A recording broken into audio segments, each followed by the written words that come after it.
दोस्तों ये स्टोरी का 80 भाग है। अगर आपने इस स्टोरी के पिछले वाले भाग नहीं देखे तो मैंने प्लेलिस्ट में मेंशन कर दिया, आप जरूर जाकर के चेकआउट करें।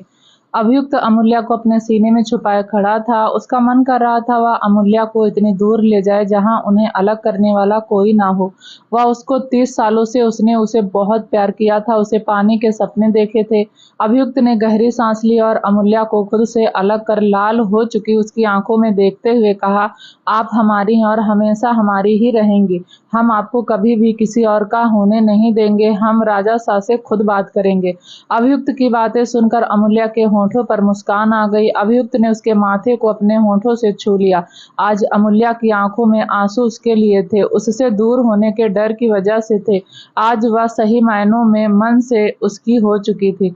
अभियुक्त ने उसके चेहरे को अपने हाथों में थामा और उसके गुलाबी कांपते होठों को देखा और उसके ऊपर झुकने लगा। अमूल्या अगले ही पल क्या होने वाला है यह सोच कर ही उसने अपनी आंखें बंद कर ली और अभियुक्त ने उसके होठों पर अपने होठ रख दिए। वह दोनों ही पहली किस थी।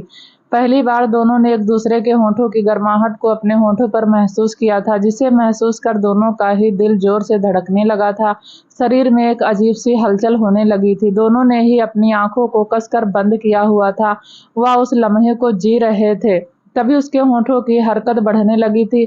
वह अपनी सालों की तड़प को आज शांत करना चाहता था। जो प्यास उसके होठों पर अमूल्या के होठों को देखकर जागी थी, आज वह उस प्यास को अमूल्या के होठों से बुझाना चाहता था। महल के जिस हिस्से में वह दोनों थे वहां घना अंधेरा छाया हुआ था। बस चांद ही अपनी हल्की सी चांदनी उन दोनों पर बिखेरे हुए था। अमूल्या के हाथ धीरे से अभियुक्त की पीठ पर आ गए और उसकी पीठ और गर्दन पर उसके दोनों हाथ कसकर बंध गए। अभियुक्त के हाथों ने भी अमूल्या की पतली कमर को अपने हाथों में भरा हुआ था।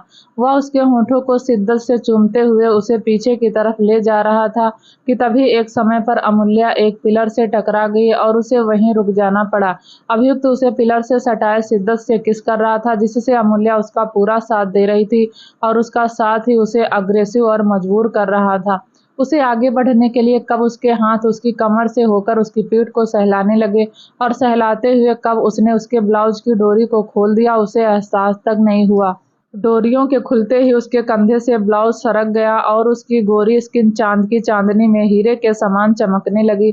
अभियुक्त उससे अलग होकर उसे देखते हुए गहरी गहरी सांस ले रहा था। अमूल्या भी पिलर से सटकर खड़ी अभियुक्त को देखते हुए लंबी लंबी सांसें ले रही थी। अभियुक्त की नजर उसके चेहरे से होकर उसके कंधों पर गई, जहां से ब्लाउज सरक चुका था, जिससे उसके कंधे और थोड़ी सी अपर बॉडी शो हो रही थी, जिसे देखकर अभियुक्त का खुद पर काबू करना मुश्किल हो रहा था। कुछ देर तक उसने खुद से ही अंदर जंग की, पर वह उस जंग में जीत नहीं पाया और प्रेम भावना के सामने हार कर वो अमूल्या से लिपट गया और उसने अपनी बाहों में भरते हुए उसके कंधे, गर्दन और सीने पर किस करने लगा और अमूल्या के हाथ भी अभियुक्त के शरीर से उसकी शर्ट को अलग करने में लग गए। कुछ समय बाद वह दोनों ही फ्लोर पर लेटे हुए थे। अभियुक्त के सीने पर अमूल्या उसकी टी-शर्ट पहने अपना सर रखे लेटी थी और अभियुक्त ने उसे कसकर अपनी बाहों में भर रखा था। वह कल के बारे में ना सोचकर अपने आज में जी रहे थे। वह आज अपने इन खूबसूरत लम्हों को यादगार बनाकर अपनी आंखों और दिलों में कैद कर रहे थे। अगली सुबह अभिराज ने जब अमूल्या की शादी की बात कही तो आसपास के राज्यों में से बात जंगल में आग की तरह फैल गई। सब जानते थे अमूल्या उदयपुर की राजकुमारी है और उदयपुर से सभी राज्य रिश्ता जोड़ना चाहते थे। यही वजह थी कि सूरज निकलते ही महल में शादी के लिए अलग अलग राज्यों में ढेरों प्रस्ताव आ गए। हॉल में हर जगह बस शगुन का सामान ही रखा था। जब सब ने हॉल का नजारा देखा तो वह भी हैरान रह गए। गर्ल्स गैंग ने अमूल्या को छेड़ते हुए कहा, क्या बात है अमूल्या, तुमसे इतने सारे राजकुमार शादी करना चाहते हैं, एक काम करते हैं, क्यों ना तुम्हारा स्वयंवर बनाया जाए। झरना ने कहा तो उसकी बात पर ऋचा बोली, हाँ यह आइडिया अच्छा है, जहाँ बहुत सारे राजकुमार आएंगे और तुम उनमें से किसी को भी अपने पति के रूप में चुन सकती हो जो तुम्हें पसंद हो। अरे नहीं ऋचा, ऐसे कैसे, इतनी आसानी से किसी को भी चुन लेंगे। पहले तो प्रतियोगिता होगी, फिर उसमें जो जीतेगा वह अमूल्या को अपने साथ ले जाएगा। सांझ ऋचा की बात पर बोली। तभी उसका साथ देते हुए किया ने कहा, अरे तुम तो कुछ बताओ, तुम्हें कैसा पार्टनर चाहिए अपने लिए। सबकी बातें सुनकर भी अमूल्य खामोश रही। उसने कुछ नहीं कहा। ना उसके चेहरे पर खुशी की झलक थी, ना शादी की बात सुनकर शर्म की लाली। उसे अब उस सबकी बातें इरिटेट कर रही थी। वह सभी बातों से ही उसे छेड़ रही थी, इसलिए अब उसका वहां रुकना और मुश्किल हो गया था। वह सबके बीच से निकलकर बिना कुछ कहे जाने लगी। उन्होंने उसे रोकना भी चाहा, पर वह नहीं रुकी। वह सबके बीच से निकलकर भागे जा रही थी। तभी वह सामने से आ रही कियारा से टकरा गई। कियारा ने उसे पकड़ते हुए गिरने से संभाल लिया। क्या हुआ, कहाँ भागे जा रही हो, इतनी जल्दी में क्यों हो तुम? कियारा के सवाल पर अमूल्य रोते हुए कुछ बोलने लगी, पर उसके टूटे फूटे शब्द कियारा की समझ के बाहर थे। उसने अमूल्य को कंधे से पकड़ और उसके चेहरे पर नजरें गड़ाए हुए ही बोली, आराम से हमें बताओ, क्या हुआ तुम्हें? इतनी घबराहट किस बात से हो रही है? अमूल्य कियारा की बात से डर गई।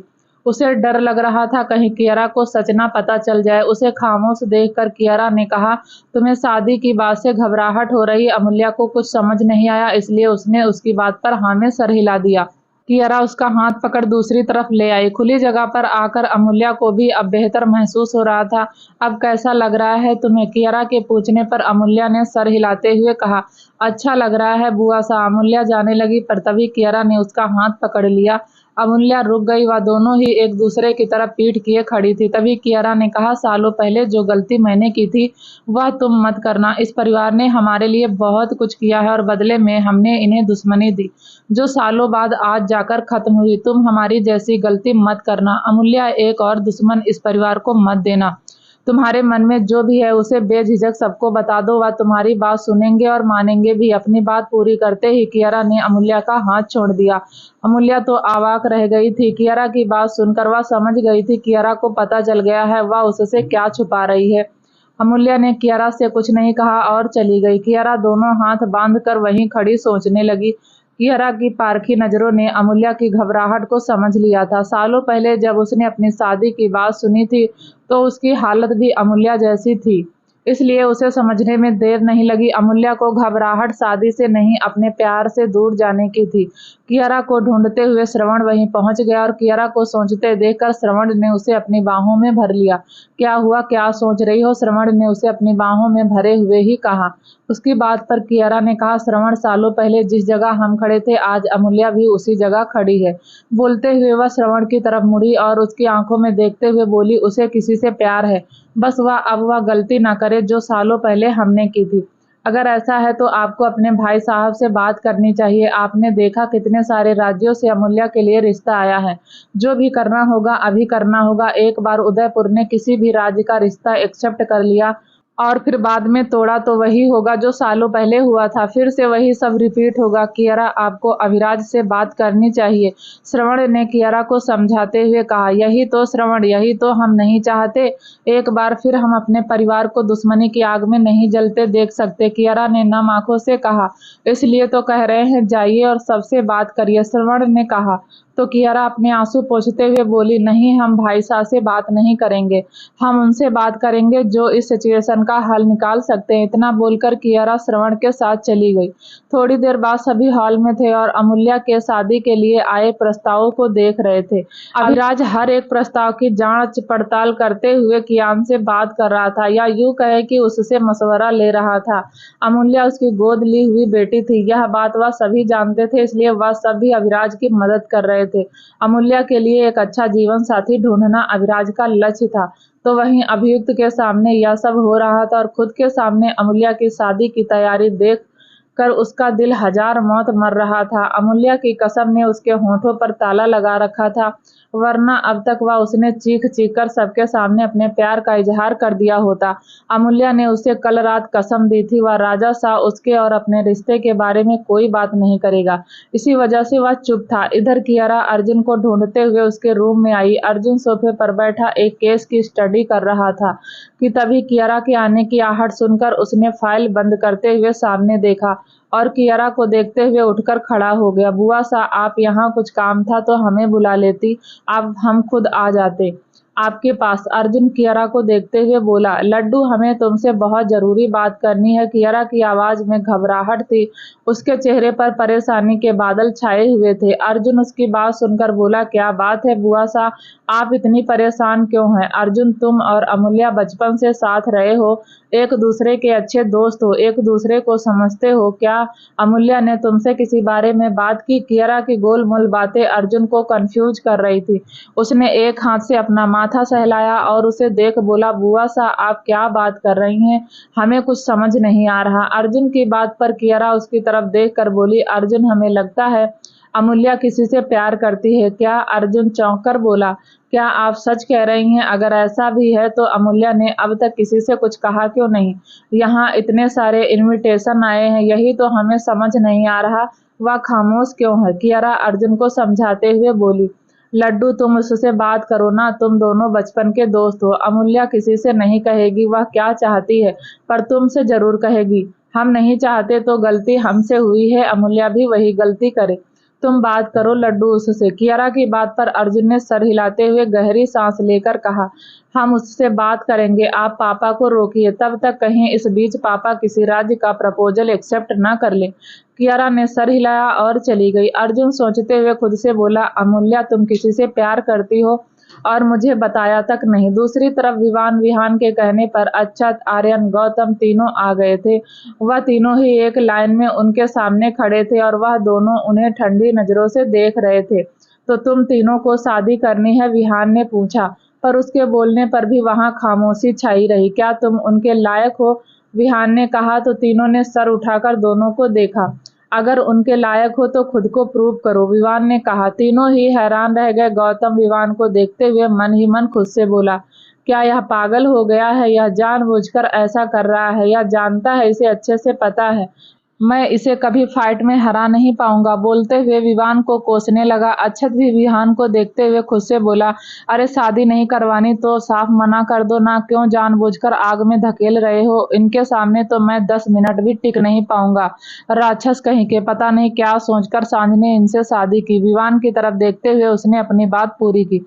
आर्यन का तो मन कर रहा था वह कुआं खोदकर उसमें डूब जाए। वह दोनों को देख मन ही मन दोनों को कोसते हुए बोला, अरे जालिम राक्षस, बच्चे पर दया नहीं कर सकते? थोड़ी सी हम मासूम बच्चों पर इतना जुल्म करना क्या शोभा देता है इन्हें? फिर मन ही मन भगवान से प्रार्थना करते हुए बोला, क्यों भगवान जी, हमारे सामने इन दानों को खड़ा करके क्या हमारी जान लेना चाहते हो? अरे किसी को तो भेजो, कोई तो ऐसा हो जो हमें इस दोनों राक्षसों से बचाए।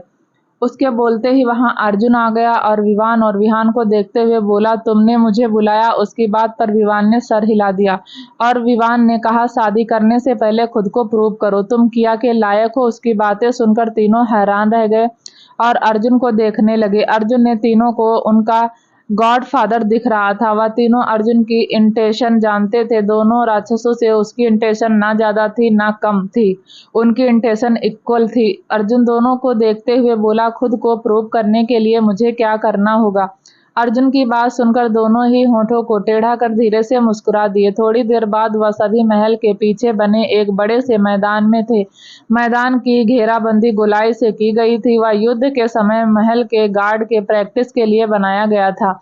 विवान और अर्जुन एक दूसरे के सामने खड़े थे। अर्जुन ने विवान की आंखों में देखते हुए कहा, अगर तुम यह चाहते हो तो मैं यही सही। अर्जुन विहान की तरफ मुंह फेर तीनों को देखते हुए बोला, अर्जुन के बाद तुम तीनों का नंबर है। उसकी बात सुनकर तीनों उसे आंखें फाड़े देखने लगे। विहान अपनी बात पूरी कर चला गया। उसके जाने के बाद तीनों आपस में कुछ बातें करने लगे और कुछ डिस्कस करने के बाद विवान और अर्जुन के पास जाकर खड़े हो गए। विवान ने गौतम से नजरों से सवाल किया तो गौतम अर्जुन के कंधे पर हाथ रखकर बोला, हमारी तरफ से अर्जुन तेरा सामना करेगा। अर्जुन की जीत हम सबकी जीत होगी, अर्जुन की हार हम सबकी हार होगी। उसके यह बोलते ही विवान और विहान के साथ अर्जुन भी उसे देखने लगा। अर्जुन को ऐसे देखते देखकर आर्यन उसके कान में बोला, अब हम सबके प्यार की डोर तुम्हारे हाथ में है। हारना मत यार, जीत कर आना, तभी हम अपनी अपनी दुल्हनियां ले जाएंगे, वरना या दोनों भाई हमारी शादी इस जन्म में नहीं होने देंगे। कुछ समय बाद एक बिगुल बजा। बिगुल की आवाज बहुत तेज थी, जो महल में अंदर तक सुनाई दे रही थी। जब आवाज अभिराज के कानों से टकराई तो वह खड़ा हो गया। उसे खड़े होते देखकर सभी खड़े हो गए। अभिराज के चेहरे पर हैरानी के भाव देखकर रेहान ने कहा, क्या हुआ? यह आवाज, क्या कुछ होने वाला है? अभिराज रेहान की तरफ देखकर बोला, यह बिगुल तब बजता है जब कोई महल पर हमला करता है, और तभी जब महल के पीछे के हिस्से में हमारे लोग एक दूसरे से अपनी सर्वोच्च सत्य की प्रतिस्पर्धा करते हैं, यह बताने के लिए कि अब उनसे ज्यादा बेहतर कोई नहीं है। अभिराज ने देखा उसकी बातें सुनकर सब कंफ्यूज थे, तो उसने सरल शब्दों में कहा, बेसिकली दो लोगों के बीच जब फाइट होती है तब इस बिगुल को बजाया जाता है। इसलिए आइए देखते हैं किसने अपने सत्य का प्रमाण देने की इतनी उत्सुकता है। हमें बताए बिना ही प्रतिस्पर्धा करने लगे। बोलते हुए वह आगे निकल गया। तभी उसके पीछे पीछे चल दिए। अभिराज सबके साथ महल के पीछे वाले हिस्से में पहुंचा तो सामने का नजारा देखकर वह हैरान रह गया। हैरानी का झटका सभी को लगा था जब उनकी नजरें भी विवान और अर्जुन पर गई। दोनों एक दूसरे के सामने खड़े एक दूसरे को घूर रहे थे। कियान दोनों को आमने सामने देखकर समझ गया वह किस वजह से एक दूसरे के साथ हैं। रेहान भी उन्हें देखकर हंसने लगा और कियान की तरफ झुककर उसके कान में बोला, तेरा ही बेटा है, इतनी आसानी से कैसे मान जाता? अब तक यह बात महल में सभी को पता चल गई थी और सभी लोग अब महल के पीछे वाले हिस्से में आ गए थे। सुहानी, चित्रलेखा, स्वाति, शिवी, आंसू सभी हैरान थे। इधर झरना, शान, झील, ऋचा, किया और बाकी सभी के चेहरे का रंग भी उड़ गया था। रूहान उन्हें देख मन ही मन खुद से बोला, इनका कुछ नहीं हो सकता। रचित दोनों को देखकर मुस्कुराया और अर्जुन को देखते हुए बोला, साले मुझे धमकी दे रहा था ना, अब निपट अपने साले से। वह सभी अपनी जगह बैठ गए और सामने के जारी का लुत्फ उठाने लगे। कुछ चेहरे पर मुस्कुराहट तो कुछ पर टेंशन थी, तो कुछ चेहरे बिना एक्सप्रेशन के सामने देखे जा रहे थे। दो ग्रे का आंखें काली आंखों में देखते हुए उसे घूर रही थी, तो वहीं काली आंखें भी उसे वार्निंग दे रही थी। दोनों के रेडी होते ही एक बार फिर बिगुल बजा। एक और दोनों एक दूसरे से भिड़ गए। दोनों के हाथ एक दूसरे के हाथों में उलझे हुए थे और वह दोनों ही एक दूसरे को अपनी पूरी ताकत लगाकर पीछे धकेलने में लगे थे। इस गोधम गुत्थी को देखकर झील ने अपने बगल में बैठे किया के कान में कहा, किया जिसे जिताना चाहती हो तुम, भाई को या पति को? उसकी बात पर किया सामने देखते हुए बोली, भाई को नहीं, पति को नहीं, भाई को नहीं, पति को। किया की ऐसी बातें सुनकर झील ने अपना सिर पीट लिया और किया की तरफ देख बोली, तुम तो बहुत कंफ्यूज हो यार। उसके यह बोलते ही उसने फिर से कहा, आई थिंक हम दोनों को जिताना चाहते हैं, हम दोनों में से किसी को भी हारते हुए नहीं देख सकते। किया की बात सुनकर झरना किया के कान में बोली, तुमने तो कहा था विवान मान गए हैं। हाँ, तो तुमने भी कहा था विहान मान गए हैं। अब देखो वह भी कैसे लाइन में खड़े लड़ने के लिए। शान झरना की बात पर बोली। फिर दोनों ने एक साथ अपना सर पीटते हुए कहा, यार इन दोनों का कुछ नहीं हो सकता। जिनके भाई ऐसे हों बेचारी उन बहनों की शादी कभी नहीं होगी, उन्हें जिंदगी भर ऐसे ही कुंवारा रहना पड़ेगा। करीब 1 घंटे तक यह सब चलता रहा, पर अभी तक हार और जीत का फैसला नहीं हुआ। रेहान उठा और मैदान में उतर गया और दोनों के बीच खड़ा होते हुए बोला, बहुत देर से खेल रहे हो बच्चों, तुम दोनों अब बाहर जाकर खड़े हो जाओ। फाइट किसे कहते हैं या अब हम तुम्हें दिखाएंगे।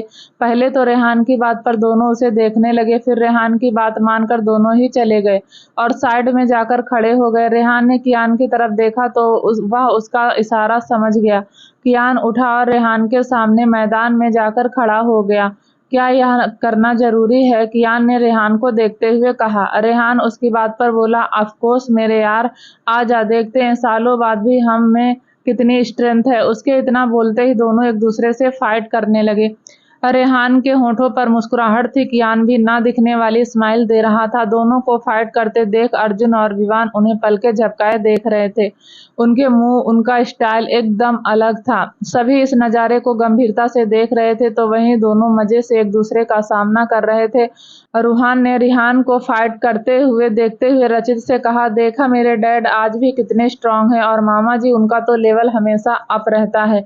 उसकी बातों पर रचित बोला, हाँ दोनों ही बहुत अलग हैं सबसे, और इनकी जोड़ी भी कमाल की है। इधर शिवी ने मुंह बनाते हुए सुहानी से कहा, भाभी इन दोनों को क्या हो गया, या दोनों क्यों आपस में ही उलझ गए? सुहानी ने उसे समझाते हुए कहा, ज्यादा टेंशन मत लो, यह बस ऐसे ही खेल रहे हैं, अर्जुन और विवान को रोकने के लिए ही या ऐसा कर रहे हैं।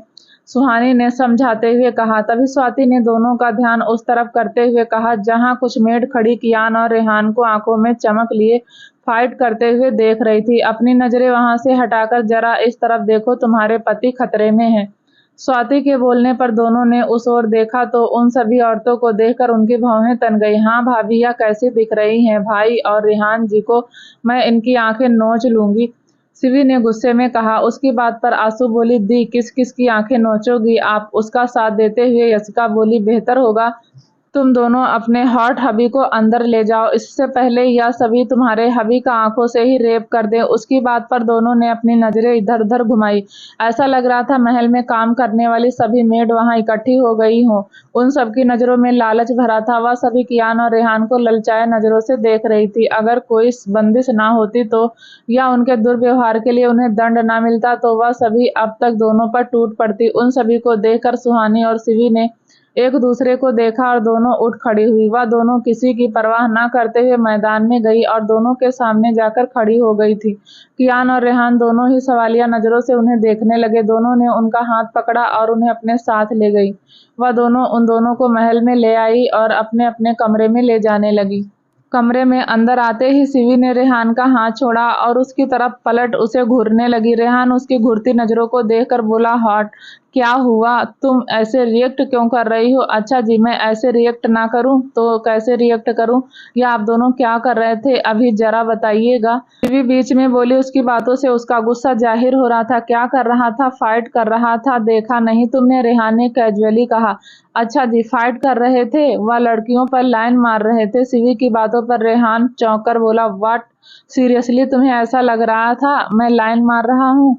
रेहान के पूछने पर शिवी आंखें चिढ़ाते हुए बोली, हाँ, क्योंकि हमने सब अपनी आंखों से देखा कैसे वह सभी आंखें फाड़ फाड़ कर देख रही थी आपको। अरे कम से कम अपनी उम्र का तो लिहाज करते, एक बेटे के बाप हैं और इस उम्र में भी आप यह सब। अभी वह बोल ही रही थी कि तभी रेहान ने उसके होठों पर उंगली रख उसे खामोश कर दिया।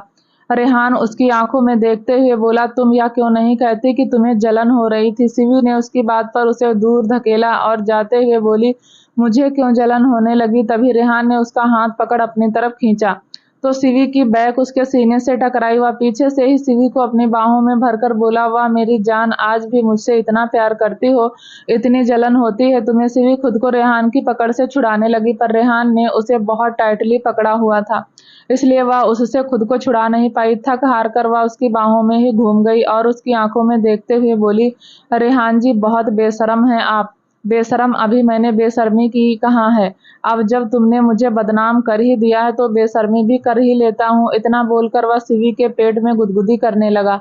शिवी खिलखिलाकर हंसने लगी। वह बार बार रेहान को रोकने की कोशिश कर रही थी पर रेहान रुकना ही नहीं चाह रहा था। उसने शिवी को अपनी बाहों में उठाया और उसे बेड पर रखते हुए उसके ऊपर आ गया।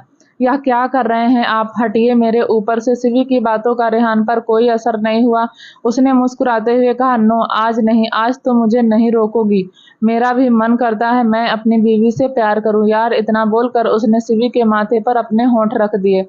इधर सुहानी जब कियान को रूम में लेकर आई तो उसने बिना कुछ कहे उसके हाथ में टॉवल देते हुए बाथरूम की तरफ इशारा किया। कियान भी शावर लेने चला गया। जब कुछ देर बाद वह शावर लेकर आया तो सुहानी हाथ में टॉवल लिए खड़ी थी। कियान बेड पर बैठ गया और सुहानी उसके बालों को टॉवल से पोंछने लगी और उसके बालों को सुखाते हुए अपना गुस्सा जाहिर करते हुए बोली, बच्चों को समझाने की जगह आप दोनों खुद ही बच्चे बनकर मैदान में उतर गए। आपने सोचा भी नहीं अभिराज भाई साहब आप दोनों के बारे में क्या सोचेंगे? हमारी किया उनके घर की बहू बनने वाली और ऐसे में वह आप दोनों का बचपना देख क्या कहते होंगे? वह क्या कहेगा? कुछ नहीं। तुम बताओ तुम किस बात से नाराज हो? फाइट से या फिर किसी बात से? नहीं। सुहानी उसकी बात तो काट कर मुंह बनाते हुए बोली। वह वार्डरोब से कियान के लिए कपड़े ले आई और उसे कियान की तरफ बढ़ाते हुए आगे बोली, आगे से आप कभी भी अपने कपड़े नहीं उतारेंगे किसी के भी सामने, समझ में आया आपको? वह एक एक शब्द पर जोर देते हुए बोली। कियान अब उसकी नाराजगी की वजह समझ गया। वह जल रही थी। उसने कुछ नहीं कहा और शर्ट पहन ली। वह हल्की मुस्कुराहट के साथ सुहानी को देखने लगा जो उसकी तरफ पीठ किए खड़ी थी। कियान ने उसकी बांह पकड़ उसे अपनी तरफ घुमाया और उसे सीने से लगाकर बोला, मैं हमेशा तुम्हारा हूँ, यह बात भूल क्यों जाती हो? प्रॉमिस आप सिर्फ इस जन्म में ही नहीं आने वाले सभी जन्मों में सिर्फ हमारे होंगे। सुहानी उसके गले लगे हुए बोली। कियान ने उसके सर को सहलाते हुए कहा, मैं जब भी जन्म लूंगा तुम्हारे लिए ही लूंगा। हर जन्म में तुम मेरी बनकर ही रहोगी, मेरी सांसों पर और मुझ पर सिर्फ तुम्हारा अधिकार होगा। अपनी बात पूरी करते हुए कियान सुहानी के माथे को चूम लिया। रात का समय कियारा ने कैसे भी करके अभिराज को प्रस्ताव का जवाब देने से रोक लिया था। अब वह कल सुबह ही संदेश भेजने वाला था। कियारा के कहे मुताबिक अर्जुन अमूल्या से बात करने गया। उसके रूम के बाहर आकर उसने नॉक किया। दरवाजा थोड़ी देर बाद खुला। अमूल्या ने अर्जुन को देखते ही पलकें झुका ली। आप कुंवर सा, आप यहाँ इस समय? अमूल्या ने पलकें झुकाए ही कहा। अर्जुन उसके चेहरे पर नजरें गड़ाए हुए बोला, क्या हम अंदर आ सकते हैं? अमूल्या उसकी बात पर अपने दोनों हाथों को रगड़ने लगी, फिर धीरे से सर हिला दिया। अर्जुन अंदर आया और उसके सामने खड़ा हो गया। वह उसे देखते हुए बोला, हमारी तरफ देखिए अमूल्या। अर्जुन के यह बोलने पर वह डर गई और उसकी आंखों को गोल गोल घुमाने लगी। फिर धीरे धीरे उसने अपना सिर उठाया और एक नजर अर्जुन को देखते ही पलकें झुका ली। अर्जुन ने उसका चेहरा अपने हाथों में भरा और उसकी आंखों में देखते हुए बोला, आपकी आंखों में यह आंसू क्यों है? वह तो हमारी आंखों में कंकर चला गया था, इसलिए पानी आ गया। अमूल्या धीरे से मुस्कुराते हुए बोली, अमूल्या, जब आपको झूठ बोलना नहीं आता तो आप झूठ बोलती क्यों हैं? बोलते हुए उसने अमूल्या को बेड पर बैठाया और दोनों हाथ सीने पर बांधकर बोला, तो बताइए हमें कौन है वह जिसने हमारी इतनी अच्छी दोस्त को हमसे चुरा लिया? उसके यह बोलते ही अमूल्या अवाक रह गई। उसे धक्का लगा। यह देखकर अर्जुन बोला, हम जानते हैं आपके दिल में कोई है, अब जल्दी से उनका नाम बताइए, तभी तो हम राजा साहब से आपकी शादी की बात कर पाएंगे। अमूल्या उसकी बात पर पलके झुकाते हुए बोली, वह नहीं मानेंगे। क्यों नहीं मानेंगे?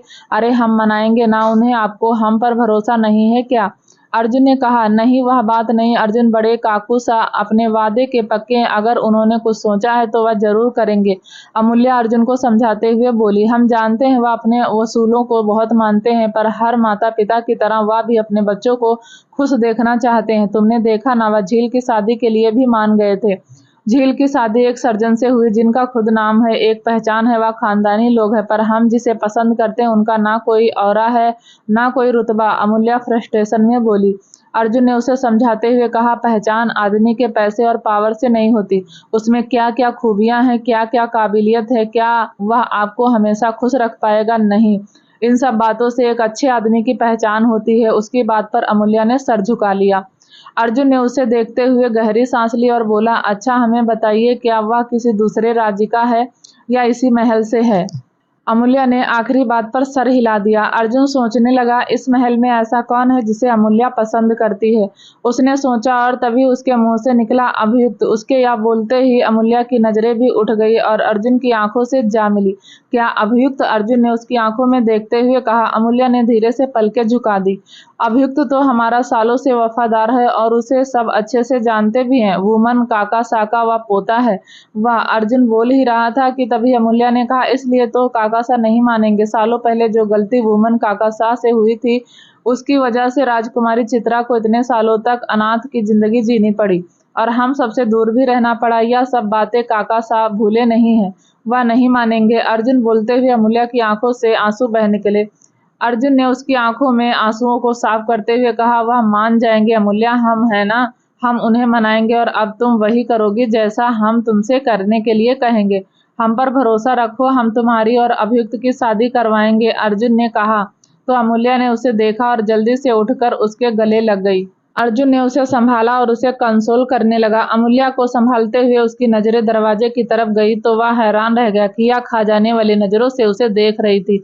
अर्जुन ने तुरंत अमूल्या को खुद से दूर किया और बोला, अब प्लीज तुम रोना मत। इतना बोलकर वह किया के पीछे पीछे चला गया। किया गुस्से में लंबे लंबे स्टेप लेते हुए अपने रूम में आई और दरवाजा बंद करने लगी। तभी अर्जुन दरवाजे पर प्रेशर बनाते हुए बोला, किया मेरी बात तो सुनो, जो तुमने देखा वैसा कुछ नहीं है, तुम गलत समझ रही हो। किया ने कुछ नहीं कहा और दरवाजा बंद करने लगी। उसे जिद करते देख अर्जुन ने जानबूझकर दरवाजे पर अपनी पकड़ को ढीला कर दिया और किया के अचानक बंद करने से अर्जुन का हाथ दरवाजे के बीच आ गया।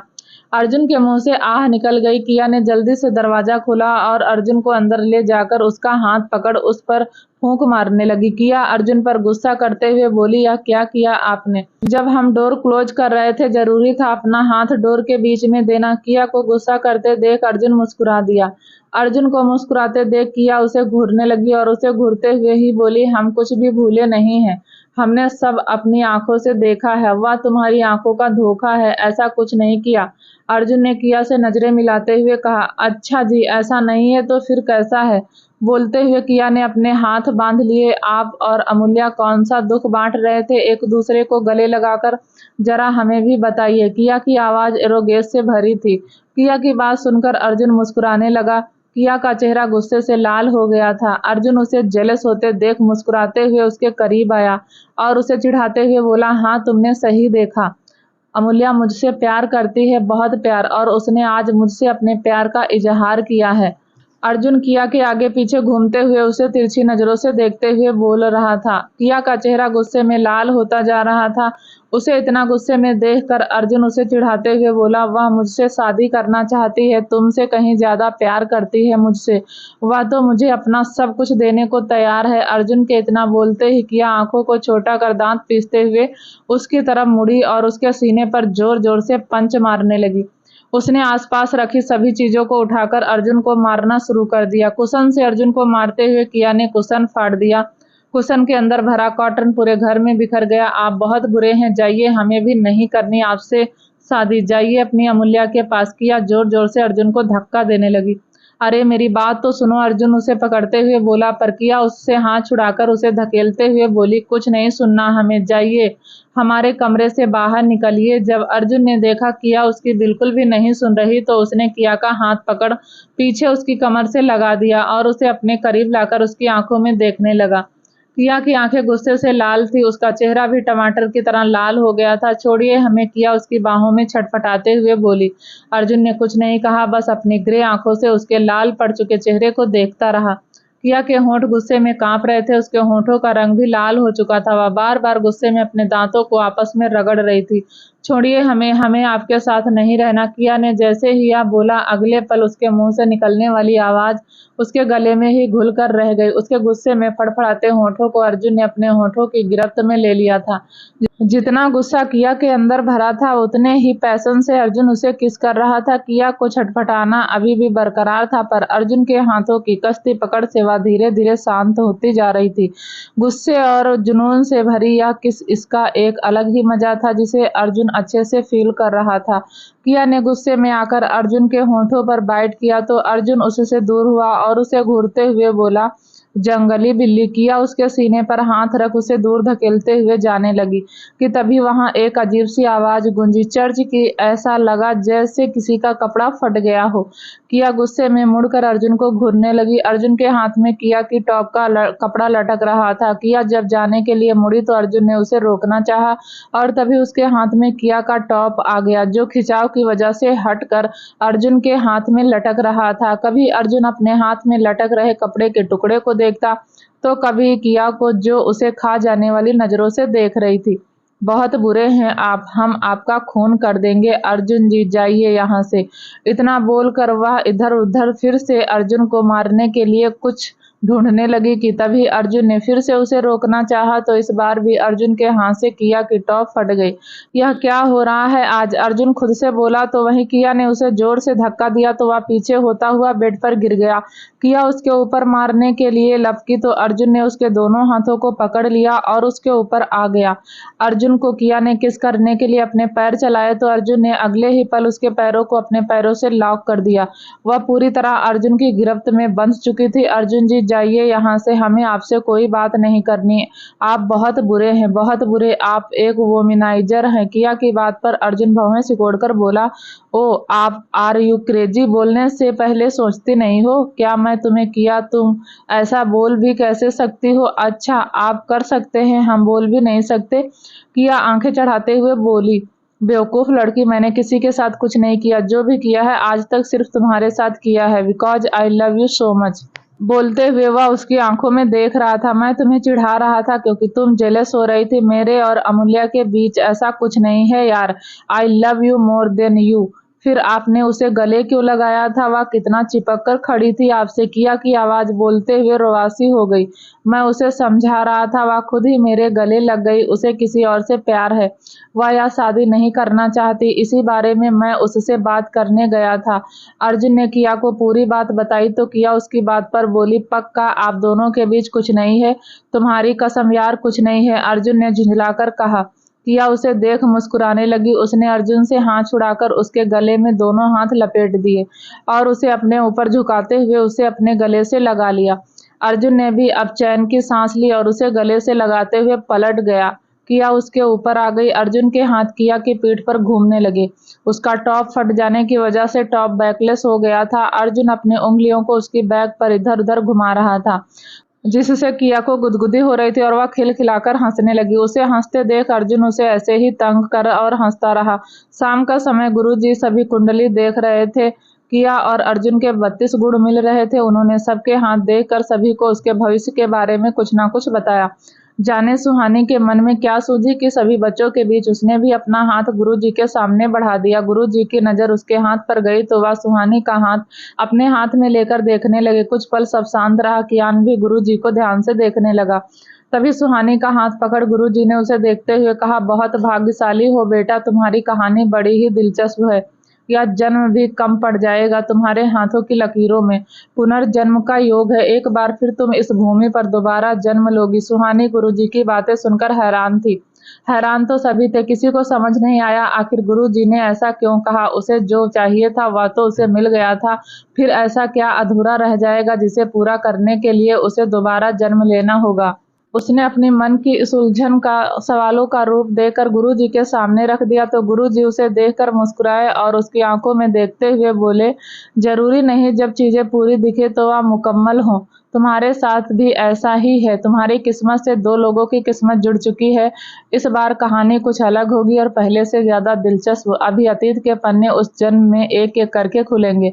गुरुजी की बातें सुनकर अब सुहानी के चेहरे पर घबराहट दिखने लगी थी। माथे पर छल की पसीने की बूंदें उसके अंदर के दर्द को बयां कर रही थी। सुहानी की हालत देखते हुए कियान ने तुरंत गुरुजी के हाथ से सुहानी का हाथ छीन लिया।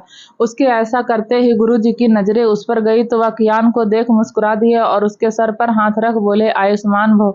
उसने तो आशीर्वाद नहीं मांगा, फिर या गुरुजी ने उसे खुद आशीर्वाद क्यों दिया।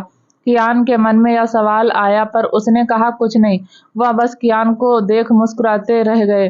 तभी अभिराज ने प्रस्ताव में आए सभी कुंवर की कुंडली और अमूल्या की कुंडली गुरुजी को देते हुए कहा, अब आप ही हमारी बेटी के लिए उसके योग्य वर ढूंढो। गुरुजी ने सभी की कुंडली को इस साइड रखते हुए अमूल्या की कुंडली को देखने लगे और उसकी कुंडली पढ़कर बोले, पुत्री के भाग्य में प्रेम विवाह का योग है। गुरुजी की बात पर सभी चौंक गए। सब ने सवालिया नजरों से अमूल्या की तरफ देखा। अमूल्या ने अर्जुन की तरफ देखा तो अर्जुन ने उसे आंखों से ही इशारे कर उसे हिम्मत दी।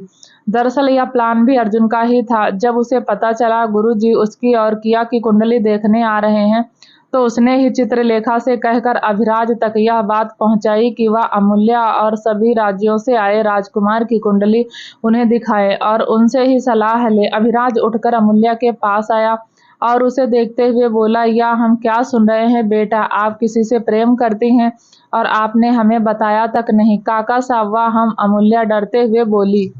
अभिराज ने अमूल्या को कंधे से पकड़ कहा, आप हमारी बेटी हैं, आपको जो भी कहना है बेझिझक कहिए हमसे अमूल्या, हम सुनेंगे और आपकी बात मानेंगे भी। बताइए वह कौन है जो आपको पसंद है। अभिराज के पूछने पर भी अमूल्या के मुंह से कुछ नहीं निकल रहा था। तभी अर्जुन ने कहा, अमूल्या जिसे पसंद करती है वह यहाँ है। बोलते हुए अर्जुन अभियुक्त के सामने से हट गया। पहले तो सभी हैरान रह गए और अभियुक्त को घूर घूर कर देखने लगे। अमूल्या की तरफ अभियुक्त की नजरें भी झुकी थी। अभिराज अभियुक्त को घूरते हुए उसके पास गया और उसे कंधे से पकड़ बोला, हमारी तरफ देखिए। अभियुक्त उसके बोलने पर अभियुक्त की नजरें धीरे धीरे ऊपर उठी और उसने अभिराज को देखा पर अगले ही पल उसकी नजरें वापस से झुक गई। अभिराज ने अभियुक्त को देखते हुए कहा, हमें इस रिश्ते से कोई ऐतराज नहीं, हमें यह रिश्ता मंजूर है। उसके इतना बोलते ही सभी मुस्कुरा दिए। अमूल्या और अभियुक्त के होठों पर भी मुस्कान आ गई। हमें आपके दादू से बात करनी, उन्हें बुलाइए, अभिराज ने कहा तो अभियुक्त ने सर हिला दिया। अभिराज अमूल्या के पास आया और उसके सर पर हाथ रखते हुए कहा, आपने क्या सोचा, हम मना कर देंगे? नहीं बेटा, तुम्हारी खुशी में ही हमारी खुशी। एक बार जो गलती हुई थी उसे हम दोबारा नहीं दोहराना चाहते। अमूल्या ने मुस्कुराकर अभिराज को देखा और उसके गले लग गई। अभिराज के कहने पर महल में शादी की तैयारी शुरू हो गई। 2 दिन बाद आज सभी नए जोड़ों की सगाई के बंधन में बंधना था। मुंबई से भी सभी आ चुके थे। अंशिका, अभिनव, पायल, अनामिका सब आ गए थे। एक एक कर सारी रस्में शुरू हुई और सभी ने बड़ों से आशीर्वाद लेकर एक दूसरे को अंगूठी पहनाई। सगाई के बाद अनामिका ने अर्पित का धन्यवाद करते हुए कहा, आपका धन्यवाद कैसे करें समझ नहीं आ रहा। यह जानते हुए कि अक्षत किसका बेटा है, उसके अंदर किसका खून है, फिर भी आप अपनी बेटी हमें दे रहे हैं। आपका बहुत बहुत धन्यवाद भाई साहब। अरे आप हाथ क्यों जोड़ रही हैं? आसी ने अनामिका के हाथों को पकड़ते हुए कहा। बच्चे एक दूसरे को पसंद करते, एक दूसरे को चाहते, हमें और क्या चाहिए? बच्चों की खुशी में ही तो हमारी खुशी है। आसी ने कहा तो उसका साथ देते हुए अर्पित बोला, हमें इस बात से फर्क नहीं पड़ता अक्षत किसका बेटा है, उसकी परवरिश आपने की है और वह एक अच्छा और जिम्मेदार लड़का है। मुझे उम्मीद है वह आर्या को बहुत खुश रखेगा। अर्पित ने कहा तो अनामिका मुस्कुराती रही। सभी बहुत खुश थे पर महल के कोने में खड़ा गौतम, उसे बहुत अजीब फीलिंग आ रही थी। इस दुनिया में सभी का अपना अपना कोई ना कोई था, पर उसे अपना परिवार मानने वाला कोई नहीं था। अपना कहने वाला एक विवान ही उसका दोस्त था। पर क्या वह माँ बाप की इस कमी को पूरा कर सकता था? नहीं, कभी नहीं। इस दुनिया का कोई भी रिश्ता माता पिता की कमी को पूरा नहीं कर सकता। शाम ढल गई थी, रात का दूसरा पहर चल रहा था। सभी सगाई के बाद थके हारे अपने कमरे में सो रहे थे। गौतम अभी भी महल के उसी हिस्से में खड़ा था और एक टक चांद को घूर रहा था। उसकी आंखें नम थी। आज सभी को अपने पेरेंट्स के साथ देखकर उसके दिल में टीस उठी थी, क्योंकि उसका गार्जियन बनने वाला कोई नहीं था। वह भगवान से शिकायत करते हुए आकाश की तरफ देखकर बोला, क्यों आपने मुझे अनाथ बनाया? बचपन से अब तक माँ पापा के लिए तरसता आया हूँ। क्या मैं इतना बुरा हूँ कि मुझे माँ पापा का प्यार कभी नहीं मिलेगा? मुझे कभी कोई नहीं अपनाएगा? क्या इस दुनिया में मेरा अपना कहने वाला कोई नहीं होगा? वह भगवान से लड़ते हुए अपने मन को हल्का और अपने दिल का बोझ कम कर रहा था। अगले दिन निकलते ही सभी शादी की तैयारियों में जुट गए। हल्दी, मेहंदी, संगीत, इतने सारे फंक्शन के बाद अगले दिन शादी होनी थी। गर्ल्स गैंग एक साथ बैठी अपने लिए सिलेक्ट कर रही थी। तभी झरना ने किया को छेड़ते हुए कहा, तुम्हारी पजेसिवनेस देख कर किया, हम तो यही कहेंगे तुम ना अपने हाथों पर अर्जुन जी की फोटो बनवा लो और दूसरे हाथ पर लिखवा लो अर्जुन की दुल्हनिया। वैसे भी आजकल यह लाइन ट्रेंड में है। इतना बोलकर हंसने लगी। उसकी बातों पर सभी हंस रहे थे। किया ने सबको देखा और झरना को देख बोली, आप हमें परेशान करने का एक मौका भी नहीं छोड़ती ना। किया, तुम्हारा हमारा रिश्ता है ही कुछ ऐसा, बिल्कुल उस आम की तरह जो कभी खट्टा तो कभी मीठा लगता है। झरना की बात पर किया मुस्कुरा दी तो झरना ने उसकी भलाई लेते हुए कहा, बस ऐसे ही हमेशा हंसते मुस्कुराते रहो। सांझ भी झरना का साथ देते हुए बोली, तुम्हारी इस खुशियों को किसी की नजर न लगे। अर्जुन के साथ अपनी जिंदगी की एक नई शुरुआत करना और हमेशा खुश रहना, वाह क्या नजारा है। कोई हमें भी थोड़ा सा प्यार कर लो। कायल, आर्या, पीहू तीनों ने एक साथ कहा। उसके बाद पर झरना और सांझ ने एक साथ कहा, तुम सभी हमेशा खुश रहो और शादी के बाद जल्दी से हम दोनों को मामी बनाओ। उसकी बात पर सभी हंसने लगी। रिचा और झील उनके पास आ रही थी कि दोनों की बात सुनकर रुक गई। दोनों ने उनके सामने जाकर कहा, अगर ऐसी बात है तो सबसे पहले शादी आप दोनों की हुई है तो क्यों अभी तक आप दोनों ने हमें बुआ नहीं बनाया? दोनों की बात पर सब हंसी। हल्दी के लिए सभी को एक जगह इकट्ठा किया गया। सुहानी ने अर्जुन की उतरी हुई हल्दी किया को लगाई। ऐसे ही 4 और कपल को उनकी उतरी हुई हल्दी लगी। हल्दी के फंक्शन को सभी खूब एंजॉय कर रहे थे। रात में सभी को मेहंदी लग रही थी और साथ ही संगीत का फंक्शन भी हो रहा था। झरना, सांझ, ऋचा, झील ने संगीत के फंक्शन में अपने डांस से 4 चांद लगा दिए थे। सभी ने खूब एंजॉय किया। दूसरी तरफ ऑस्ट्रेलिया में रुद्र के बुलाने पर राघव जल्दबाजी में सब छोड़कर आ तो गया था, पर उसके आने के बाद भी वो रुद्राज से नहीं मिल पाया। उसके ऑस्ट्रेलिया पहुंचने से पहले ही रुद्राज कोमा में चला गया था, जिसका अफसोस राघव को बहुत हुआ। आखिरी बार रुद्र से मिल नहीं पाया था, पर रुद्र ने रुद्राज के कहने पर उसका एक वीडियो शूट कर लिया था।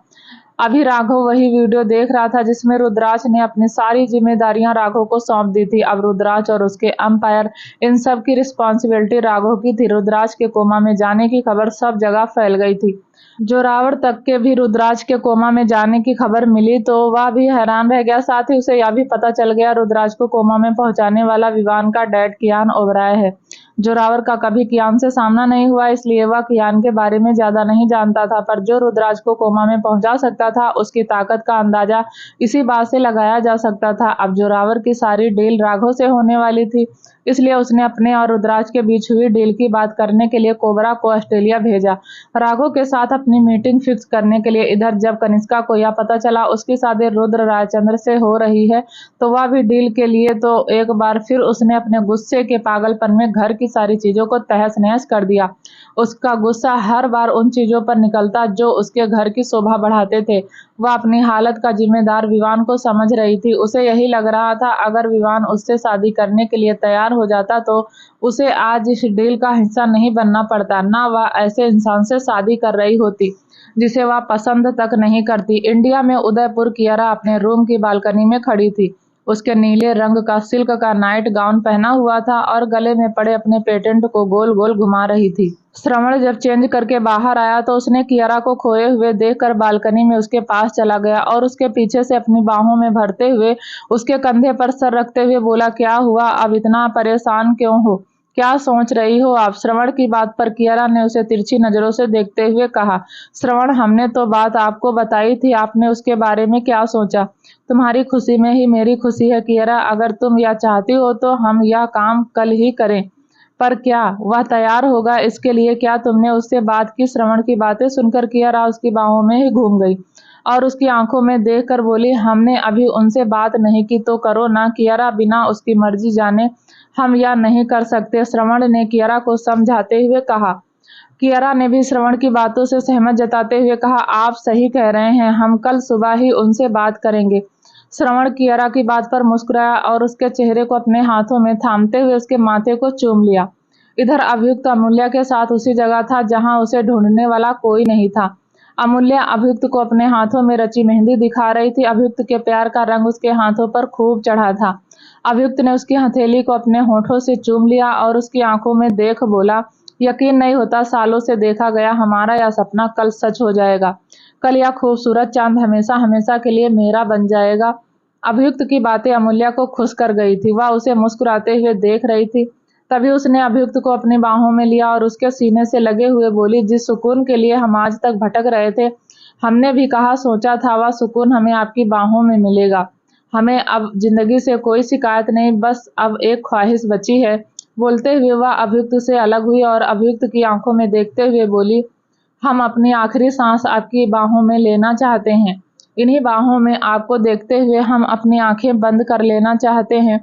अभियुक्त ने उसके लबों पर अपनी उंगली रख दी। बस अब आगे एक और शब्द नहीं। अभी तो हमारी जिंदगी की शुरुआत होगी और आप अभी से मरने की बात कर रहे हैं। अभी तो हमें आपके साथ बहुत लंबी जिंदगी जीनी है। हमारे बच्चे होंगे, फिर उनके बच्चे होंगे, फिर उनके बच्चे। अभियुक्त अभी बोल ही रहा था कि तभी अमूल्य ने उसके मुंह पर हाथ रख दिया। बस करिए अभियुक्त, और कितने बच्चे देखने हैं आपको? अमूल्य की बात पर अभियुक्त मुस्कुरा दिया और कसकर उसे अपनी बाहों में भर लिया। अमूल्य भी उसे मुस्कुराते हुए देखने लगी। अर्जुन को किया के हाथों में रची अपने नाम की मेहंदी को देखने की इतनी जल्दी थी कि उसने कल होने का वेट भी नहीं किया और उसकी नजरों से बचते हुए वह किया के रूम में आ गया। जब उसके रूम में आया तो देखा किया सो रही थी। अर्जुन ने कान उसके पास ले जाकर उसकी सांसें सुनी। वह गहरी गहरी लंबी लंबी सांसें ले रही थी, जो इस बात का सुकून सबूत थी वह कितनी गहरी नींद में सो रही। अर्जुन ने किया को देख मुस्कुराते हुए कहा, मेरी नींद उड़ाकर यह लड़की कितने आराम से सो रही है। इसे तो मैं अभी कच्चा खा जाऊं, पर यह लड़की सोते हुए इतनी मासूम लग रही है, डिस्टर्ब भी नहीं कर सकता इसे मैं। अर्जुन किया को देख मुंह बनाते हुए खुद से बोल रहा था। उसने धीरे से किया के हाथ को ब्लैंकेट से निकाला और उसके मेहंदी में अपने नाम को देखते हुए बोला, कितना अच्छा लग रहा है इसके हाथों में मेरा नाम। किया ओबराय, तुम मेरी डिस्ट्री हो। किस्मत ने हमें एक दूसरे से मिलाया है। अपनी बात पूरी कर उसने किया के माथे को चूम लिया। किया धीरे से कसमसाई, फिर वह नॉर्मल हो गई। अर्जुन ने फिर से शरारत की और उसके होठों को धीरे से झुकता हुआ उससे दूर हुआ। वह उसे देखते हुए ही चला गया। मिडनाइट जब विवान की आंख खुली तो उसे ऐसा लगा जैसे किसी ने उसके आसपास आग लगा दी हो। अपनी बॉडी पर ही फील करते ही उसकी आंखें खुल गई। उसने टेबल लैंप ऑन किया और इधर उधर देखने लगा। सांझ का एक हाथ उसके सीने पर था और वहीं उसे हीट फील हो रही थी। उसने सांझ का हाथ पकड़ा तो उसे सांझ का हाथ हीट करता हुआ फील हुआ। उसने ब्लैंकेट हटाकर उसका माथा छूकर चेक किया तो उसे बहुत तेज फीवर था। विवान ने उसके सर पर हाथ रखते हुए ही कहा, फिर से? अभी कुछ दिन पहले ही तो सांझ को फीवर हुआ था और अब फिर से? उसने जल्दी से ड्रॉर में रखी मेडिसिन ली और सांझ को अपना सहारा देकर उठाया और उसे मेडिसिन दी। सांझ खुद के होश में नहीं थी, उसे कुछ पता ही नहीं था उसके साथ क्या हो रहा है। विवान ने उसे मेडिसिन तक खिला दी थी पर फिर भी उसे पता नहीं चला। वह उसकी बाहों में ही निरल हो गई। विवान ने भी उसे अपने सीने से लगा लिया और उसका सर धीरे धीरे सहलाने लगा। उसे समझ नहीं आ रहा था सांझ को बार बार फीवर क्यों आ रहा है। उसे निगेटिव वाइब्स आने लगी थी। उसने कुछ सोचते हुए एक डिसीजन लिया जिसे वह कल शादी के बाद सबको सुनाने वाला था। क्या होगा आगे जानने के लिए प्लीज दोस्तों चैनल को लाइक शेयर सब्सक्राइब जरूर करें ताकि जब भी वीडियो डालें आपको नोटिफिकेशन तुरंत मिले। तब तक के लिए नमस्कार, धन्यवाद।